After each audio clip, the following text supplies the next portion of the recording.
You're dealing with the loss of somebody, and then it's like, well, and by the way, you owe the government a really huge sum of money.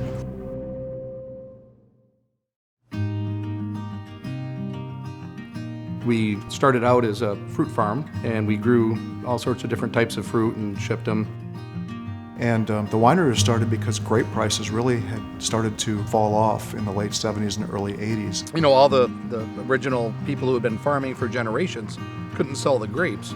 The way out was, well, let's start a winery. Fortunately, Doug and Lee's dad, Jerry, and Mom Elaine had the foresight to plant some vinifera grapes. So they were one of the very first to, you know, take that step and did really, really well at it. People just came in as strangers and really genuinely left as friends. When you'd walk into our winery, it was warm and inviting. It was said that it was easy to get in and hard to get out. When my dad passed, kind of changed everything. Jerry was a maverick. You know, he basically invented the formula for Red Cat and came up with the name Red Cat, which is our, you know, our flagship wine. Well, when we first began representing them, Mr. Hazlitt had passed away and Mrs. Hazlitt was getting on in years, and the future of the winery was being transitioned to Lee and Doug Hazlitt. And we helped them navigate the regulatory and the estate issues that were involved with that.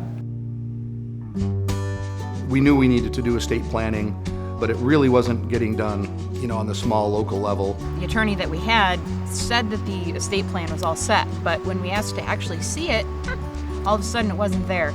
So we realized that our biggest issue with our dad passing was that there was no estate plan in place. We quite quickly realized that we needed to go to a firm that had, you know, a lot of different departments that could help us, that we could count on. Tom Gilman was our first point of contact, and he came on board and helped us out in a real hurry when we needed it most. When my dad passed away, I went to my mother. Woods Oviatt helped us an awful lot to make sure that when my mom passed, I could go to Lee and I with very minimal tax implications. We put our trust in them to make sure that things are passing in the way that they should. The risk is if you own substantial wealth and fixed assets and you die and the taxes liability hasn't been either minimized or planned for, there's a risk that you might have to sell part of your business just to satisfy the tax man. Now it's, you know, how do we pass it down to that next generation? So now we're working on gifting and trusts and all kinds of things that I can't keep track of. So it's complicated and I don't understand it as much as I should, but I really rely on them to make sure that everything is going to transition smoothly when that time comes.